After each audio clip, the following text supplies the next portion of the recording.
keep on going till I start to sneeze. With sparks, allergies, and blue cheese. That niggas sitting like y'all from Brooklyn. Niggas, so here it is. Now check this out. The 30th anniversary of UMC's Fruits of Nature was 2 or 3 days ago, right? Right. Now, a couple months ago, they had a big Staten Island homecoming festival, right?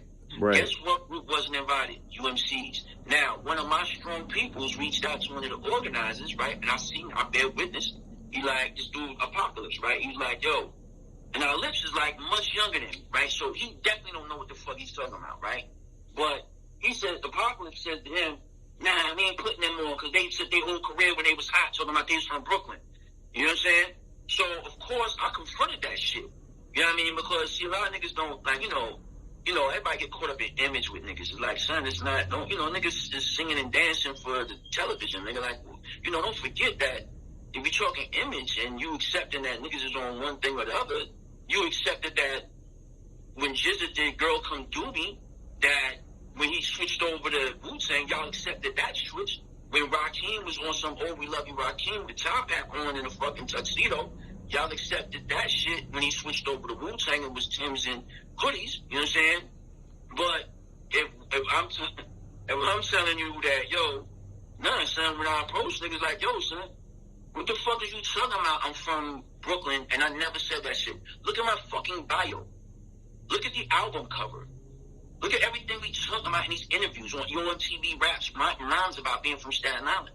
What the fuck are you talking about? It say Staten Island on the album cover on the bio?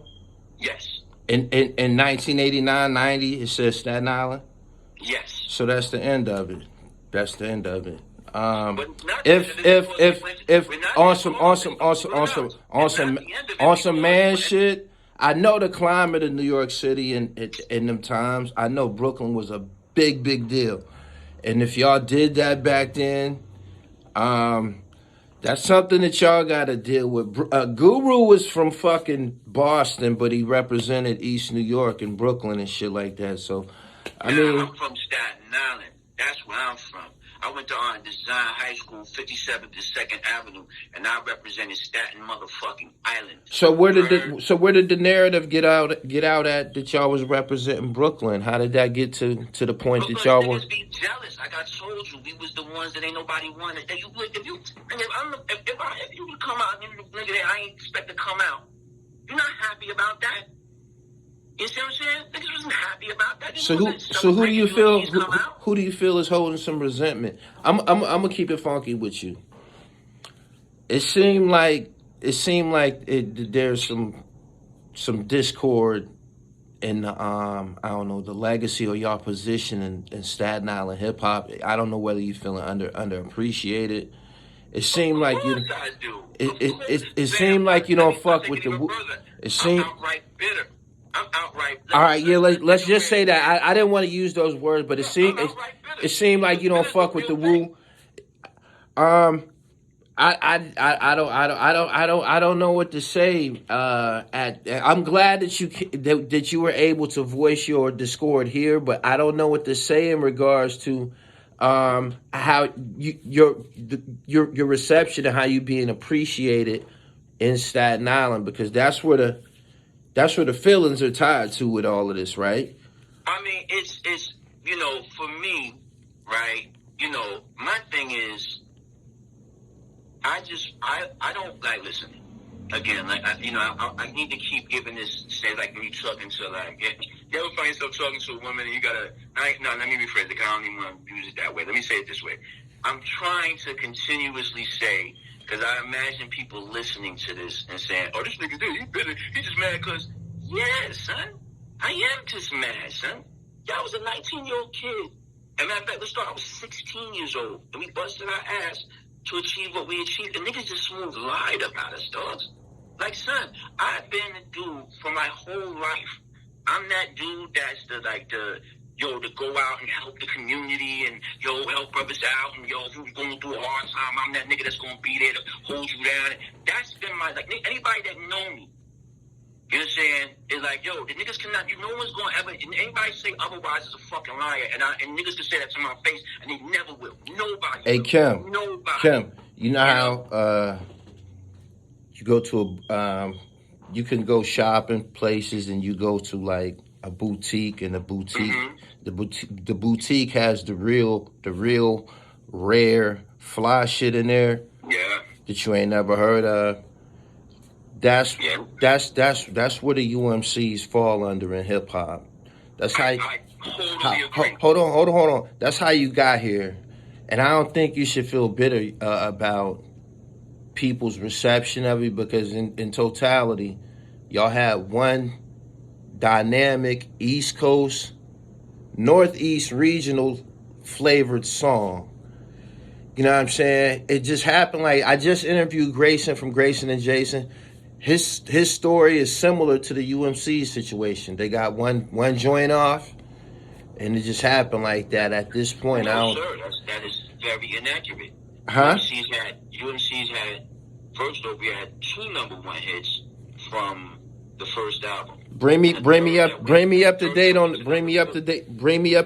the other song, because Blue Cheese went #1. One to Grow On went national #1, international #1, but Billboard it only went to #2. Neverland went to #4 nationally. Then on the second album, Time to Set It Straight. Unleashed. Time to Set It Straight went #4. You see what I'm saying? So first off, that's not accurate, Paul. Secondly, we weren't the East Coast regional. Yo, we're huge all over the world. You know where the one place we wasn't getting love at? Where? Staten Island. And you know why? Because niggas lied about us and turned the island against us. Now, who's niggas? I don't know who niggas is. I just know that shit became a thing. And that, you know how niggas be lying? Because they jealous of you. You did some shit that they thought that they was going to do first, or this one thought they was going to do first, or you ain't the nigga that they wanted to do it first, and now you saying this shit about niggas. It's not true. And there's too many actual facts. I pulled up receipts on niggas. Kim, what year did the second album come out? Because I was lost there. Pardon me? 1993. 1993 was a very, very dark period for East Coast hip hop.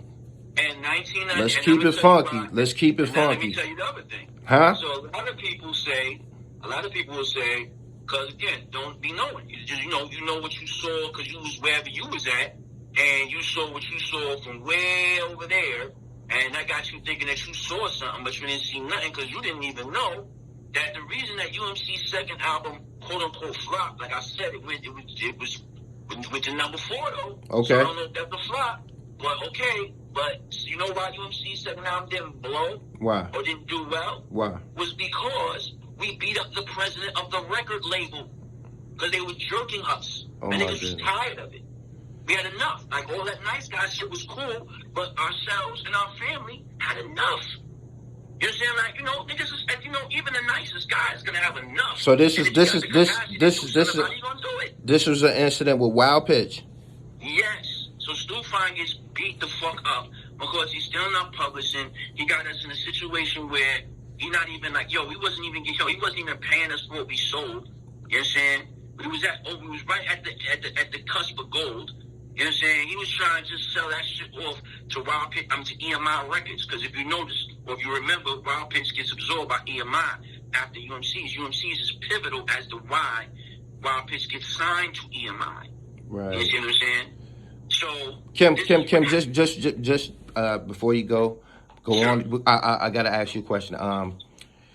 When you said did y'all sign the Wild Pitch back in the day, that was a very recognizable label. Can you tell me why Wild Pitch was recognizable? Who else was signed to Wild Pitch? Wild Pitch, we had Lord Finesse, Chill Rob G, I Got the Power, Gangstar.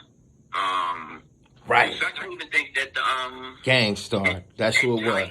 Who else? You know what I'm saying? The Crew from Oakland. Yeah. You know what I'm saying? Who else was on there that I could think of off my head? There's a couple other people that I think came through Wild Pitch, maybe a single deal, nothing like that. But those are the heavy hitters. UMC's, Gangstar, Main Source was Wild Pitch. Right. In fact, the first tour that we go on is us, Main Source, and JAZ-O. You know what I'm saying? The Jazz.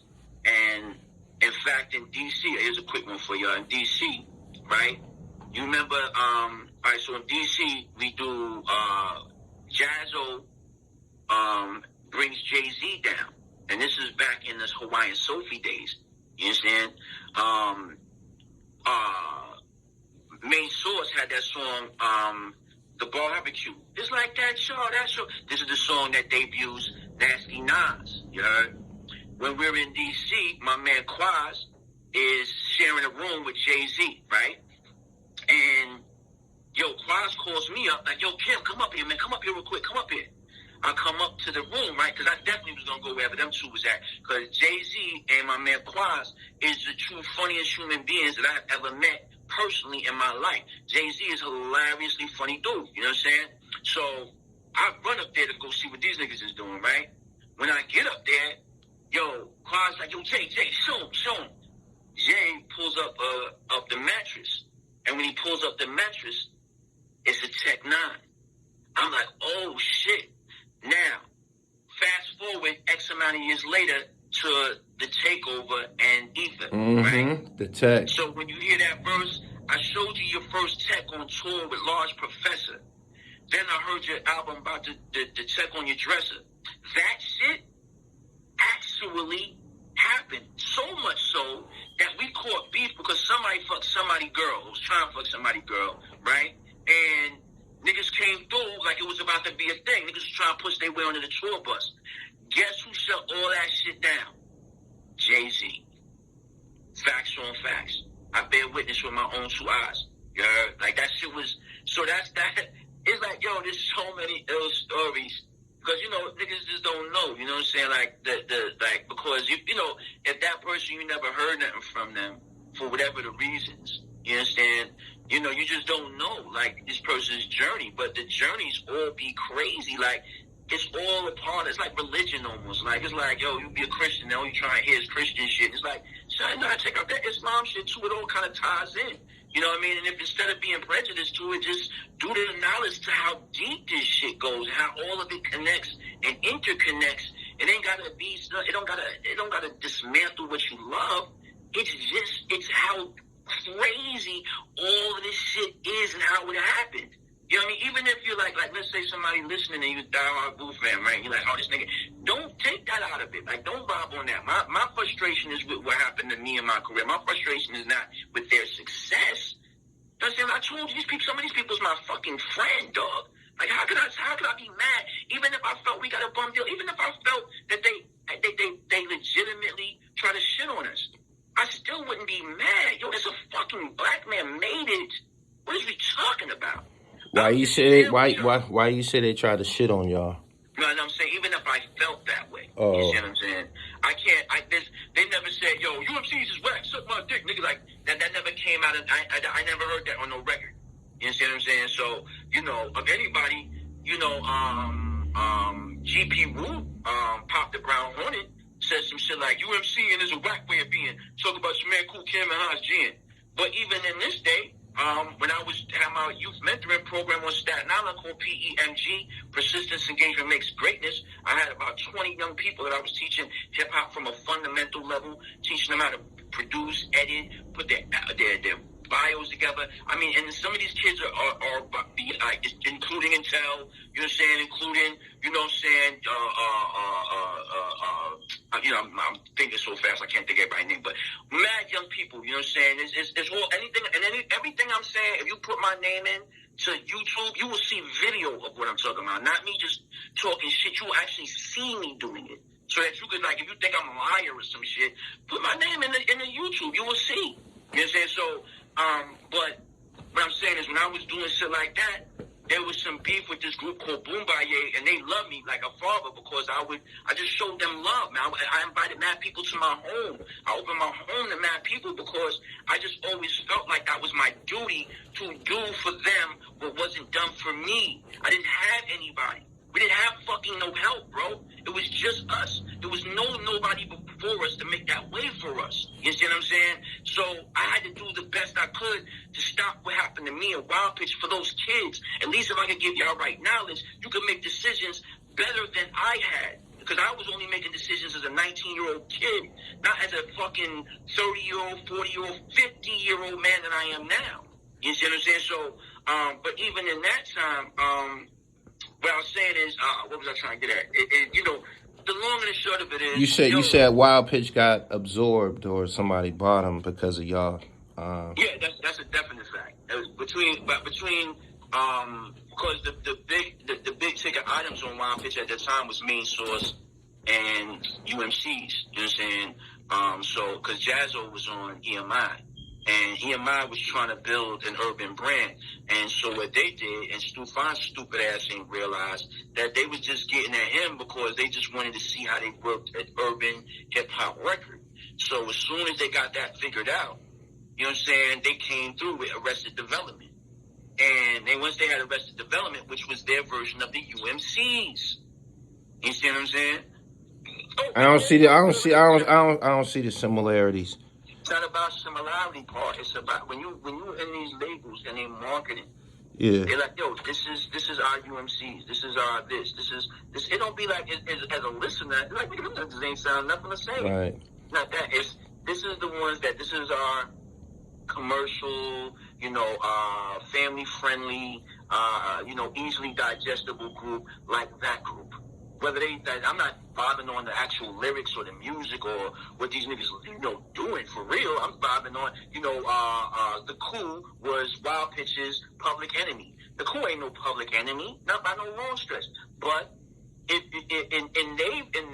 talk about in their mind how they function. I got it. I see what you're saying. They don't give a shit about what we think. They don't know how it really is. You know what I mean? So.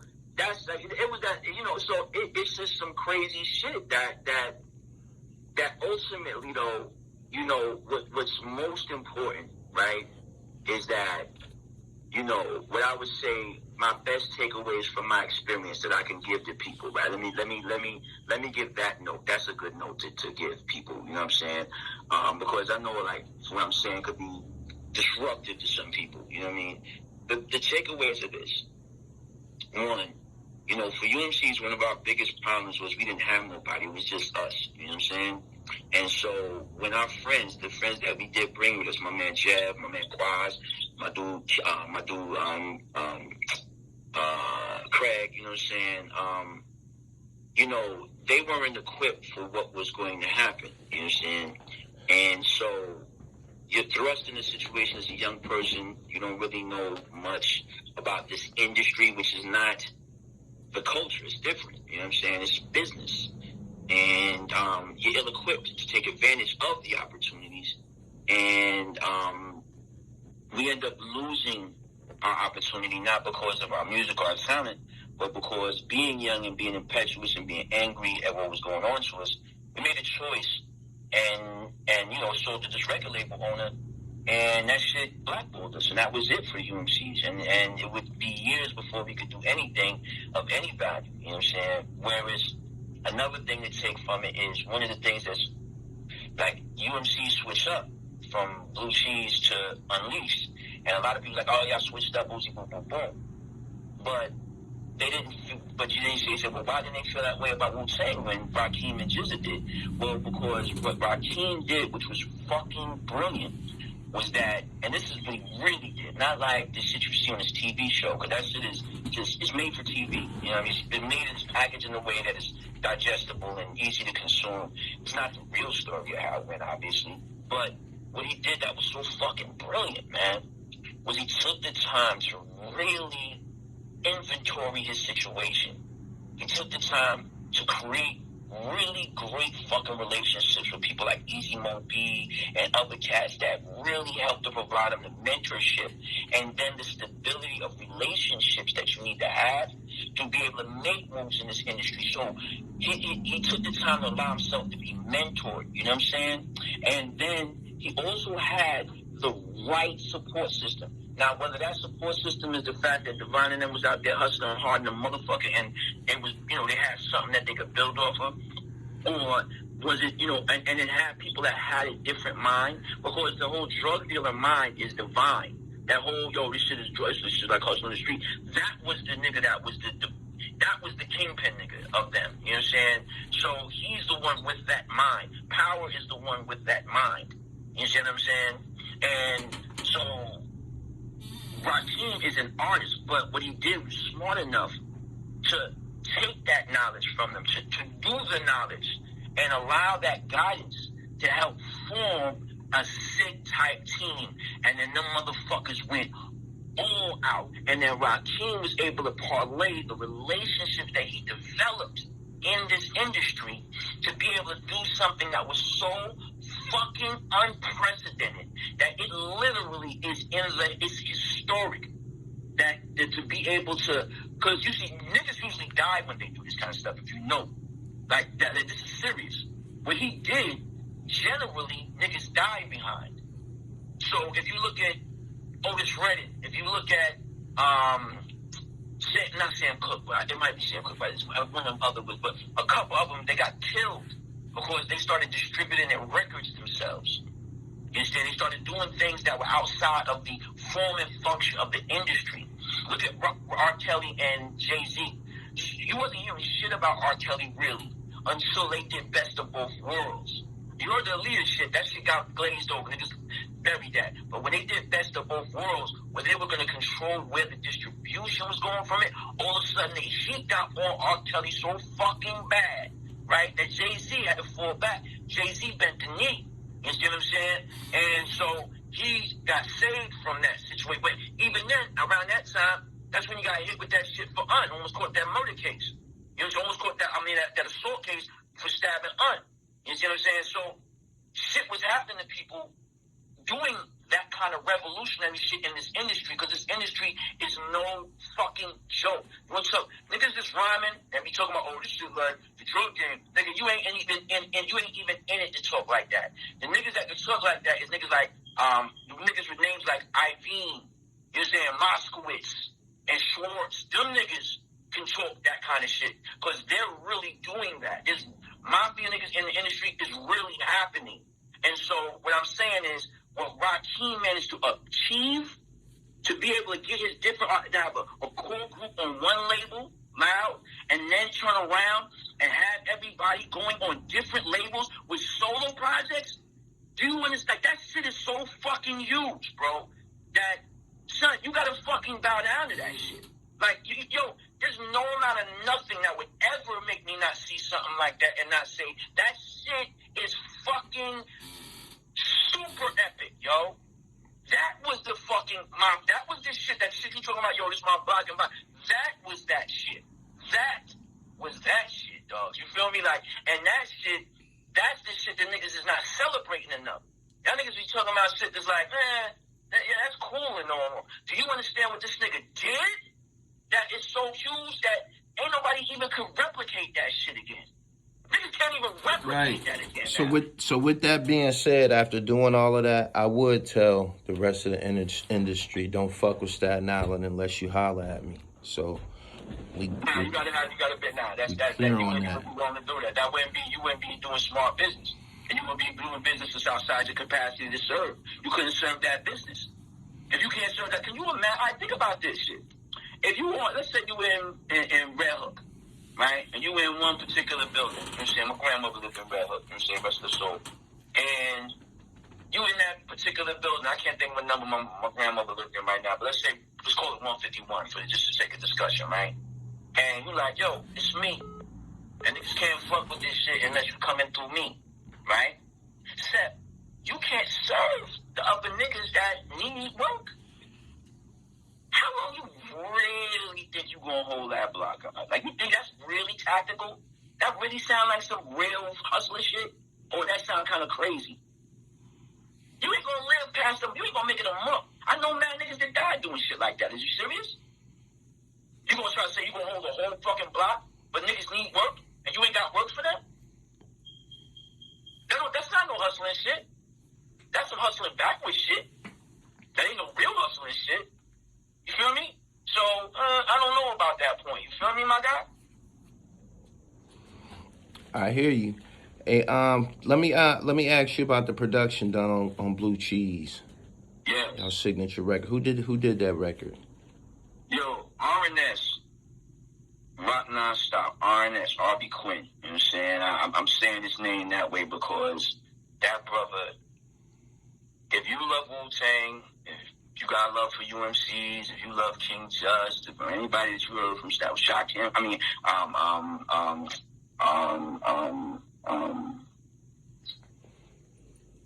man, with the rugged child, Shaheem.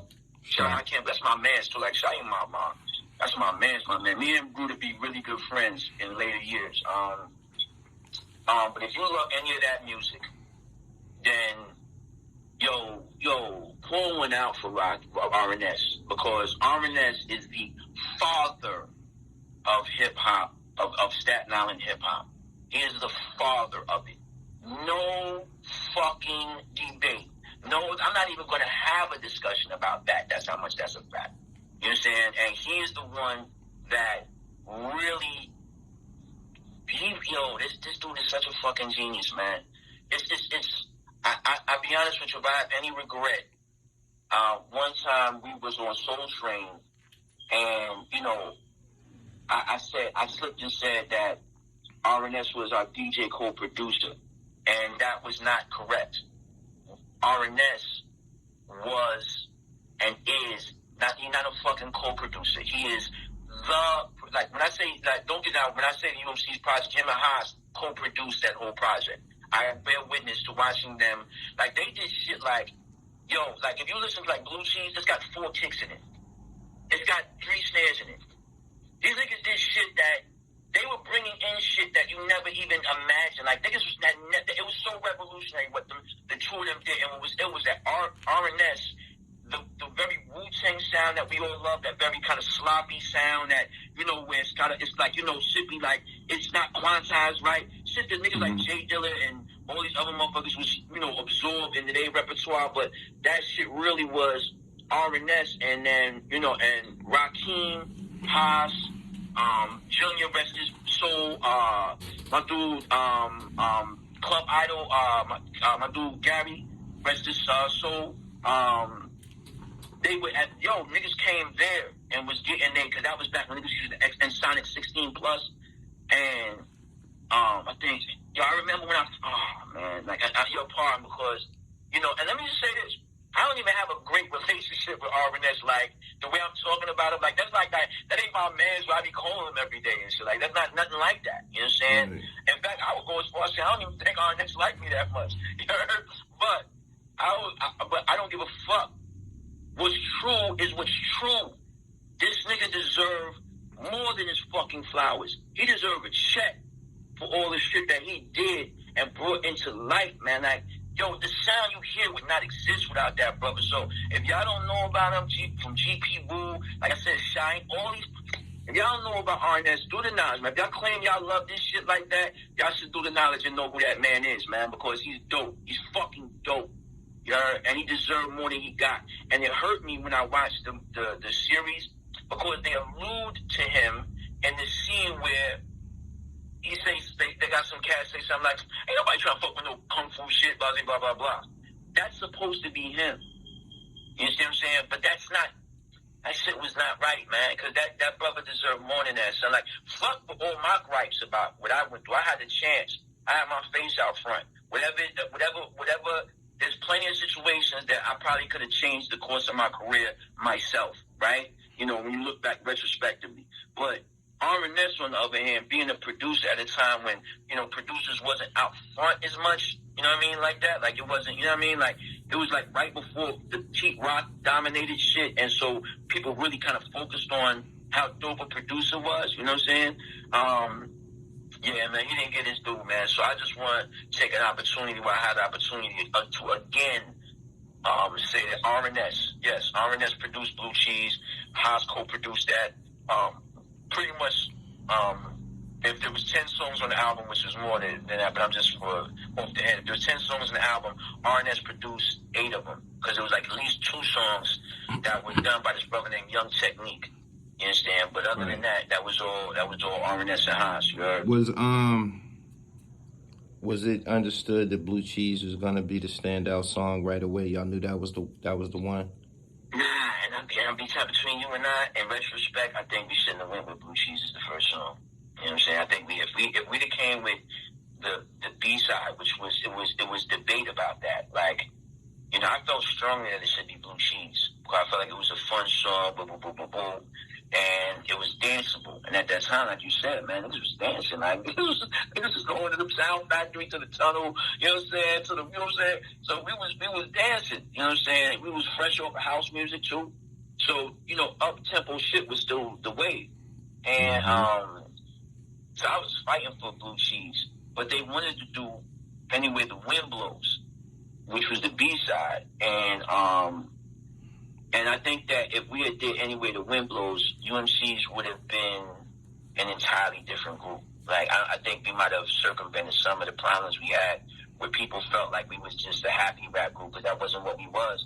Everything was non-self, right? So you sound like you regret the colorful Will Smith looking.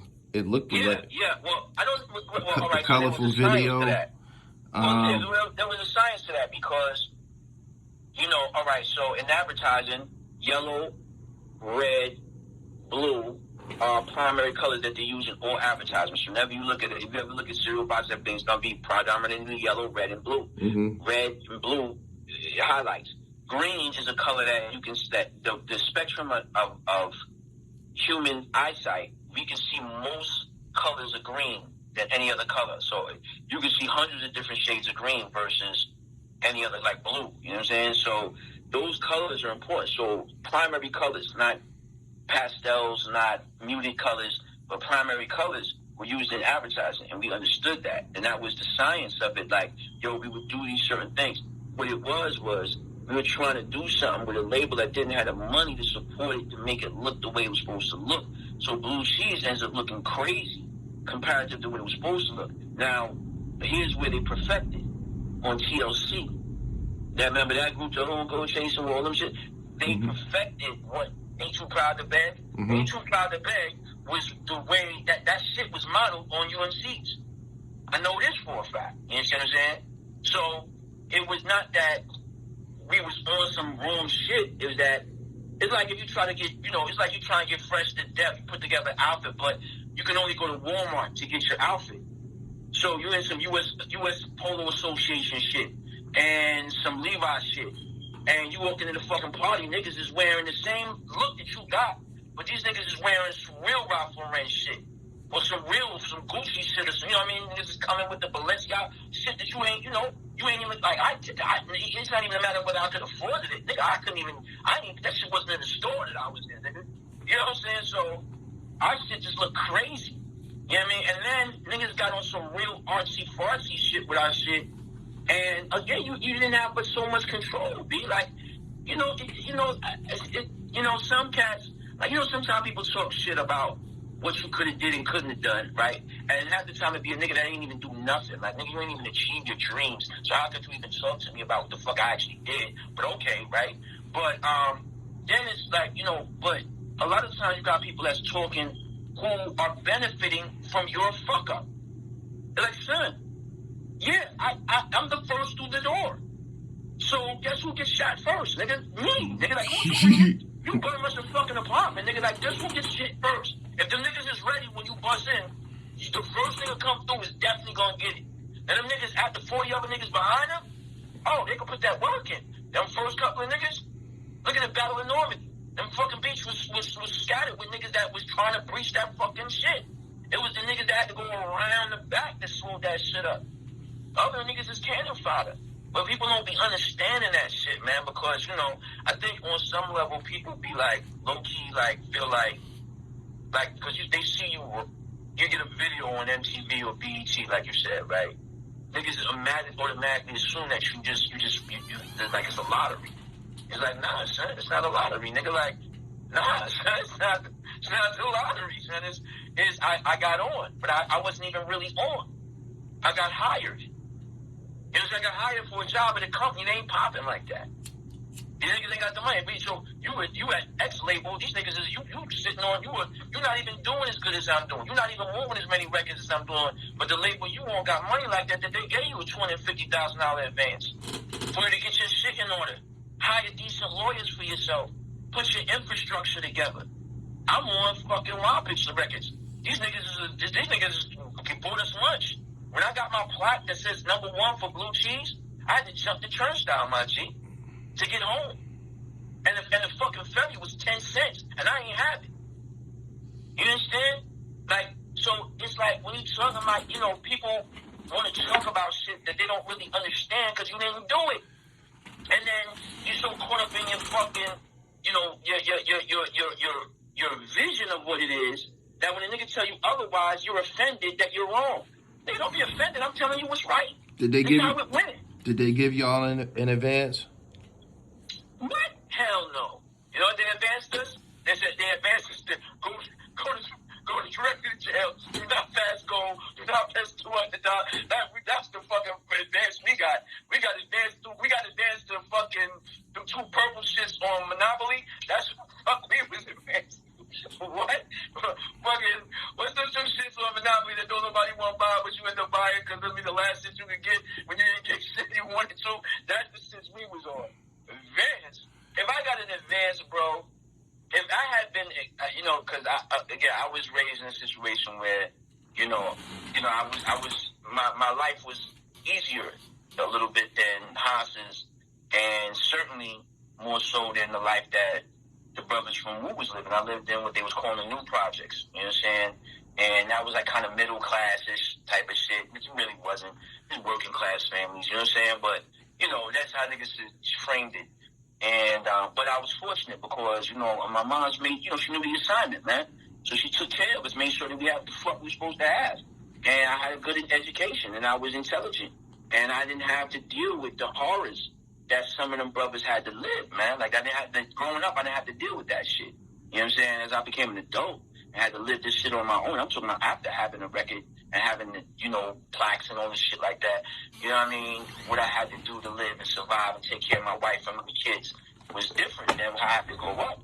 But, you know, if I had an advance, bro, I would have been able to matriculate that shit into something meaningful for myself. Right. You know what I'm saying? But never had that opportunity, man. Like, that wasn't, you know, we didn't have that opportunity. So you saying, some days, man. So y'all, not to pry, but it's Gully. Y'all didn't make no money off of blue cheese?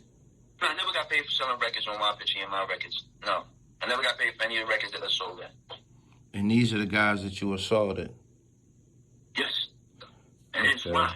So because of that, y'all can't perform as the UMCs.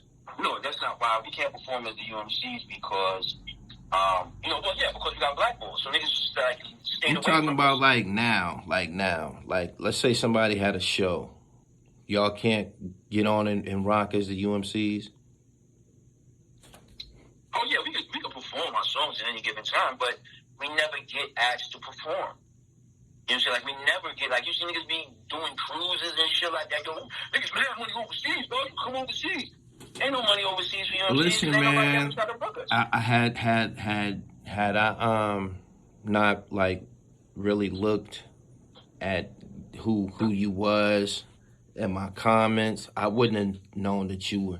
Your page says Kool Kim. And my oil.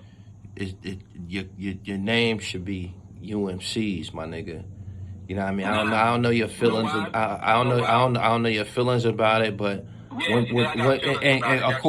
according to the search engines and shit like that, like when people go to their computers, and I know you're trying to sell a different package. When people go to that search engine, they looking for one thing, and they can't find it because they're not typing Kool Kim in. They type in UMC's and shit.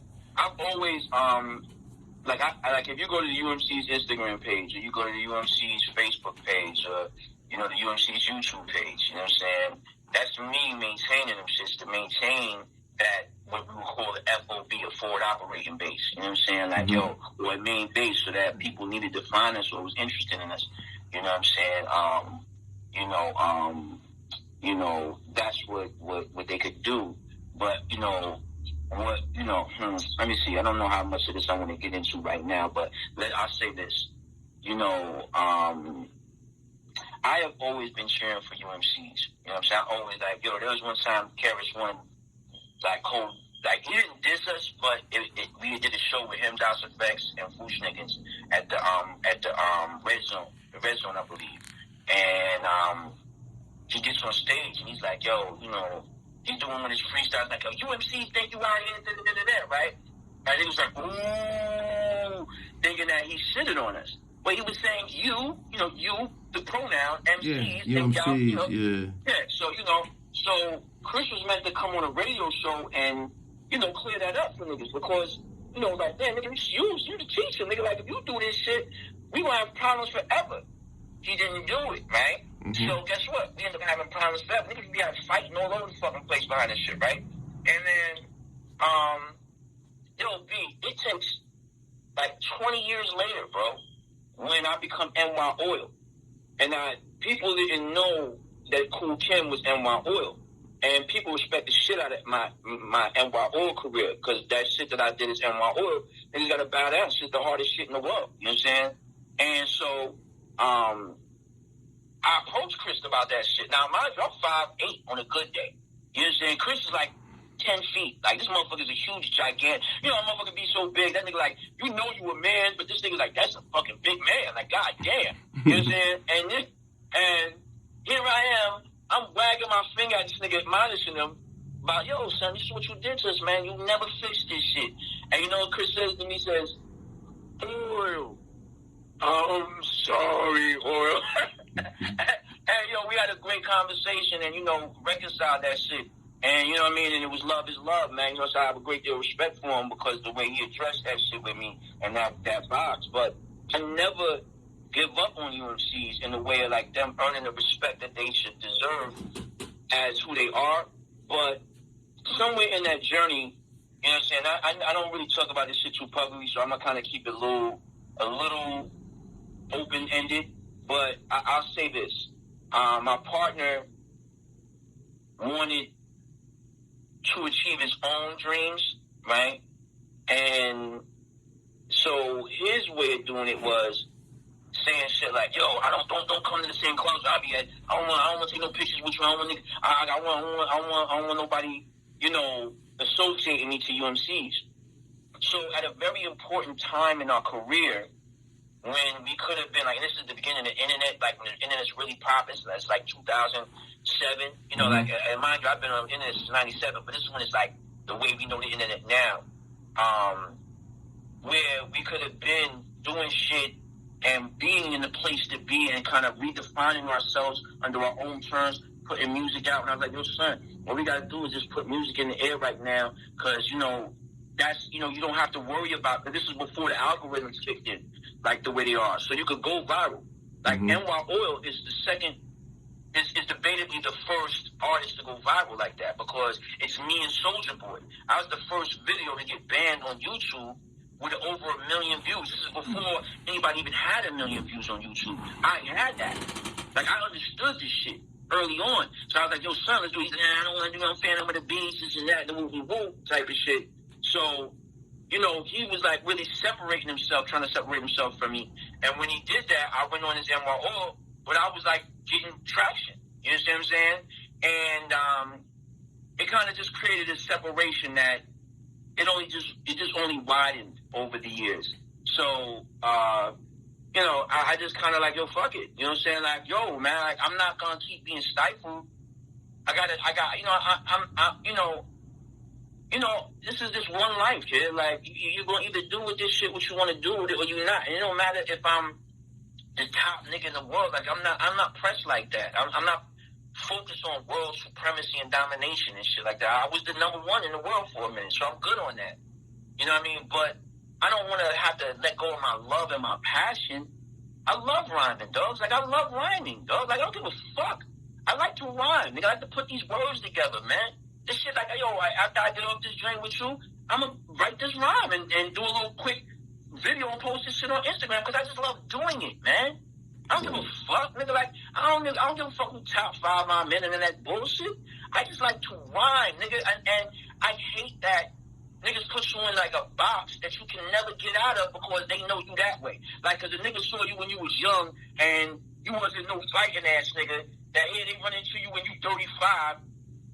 They think you still the same nigga you was at 15. Like, nigga, I will fuck you up, nigga. You nuts? saw the Blue Cheese video, dancing around, nigga. The 50-year-old man, nigga, you know what I've been through? Like, you know the fucking life I live? You know what I will do to you, nigga? You know what I'm saying? I ain't gonna fuck no cruise and shit, nigga. What I will do when I find you. You know what I'm saying? Like, fuck that other shit, because I'm a fucking survivor. And then, but you know, but we in this world, we oversimplify everybody to be this very simple thing. Because you knew me from this, then that's all I'm ever going to be in your eyes. Until you fucked around. And then you found out otherwise. But that just be life. Like, we know, everybody know that story, right? Right. Okay. But I tell you this, let me say this. I would say this. Listen, this is again. Let me just say this, guy. I hate negative shit because negative shit is weak to me. So I want to speak some positive shit in the air.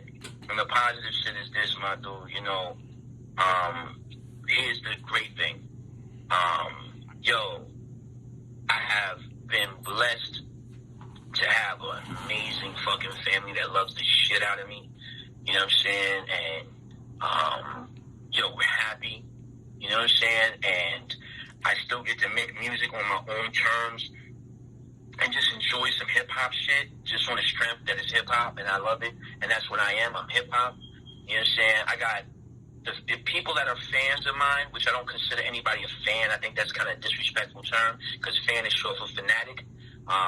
No, we have fam, like friends and supporters that have been with us since UMC's, when we were Universal MCs, man, and that have always loved us and always appreciated what we've done, and they still with me, and we still having a lot of fun together. In fact, I'm about to drop a video called Just Begun. I went in like 4 weeks of, just training myself to be able to b-boy again at 50 years old, my dude, and got my shit up, kid. Like, I get my shit up, I hit the windmill and the whole shit, dog. Like, you know what I'm saying? I get busy in this video. So I'm editing it right now, you heard? So I'm about to post that shit in a little minute, and I have this thing that I do now. It's called Collab Lab, and basically it's me collabing with all kind of different artists. I've had Freedom Williams from CNC Music Factory on.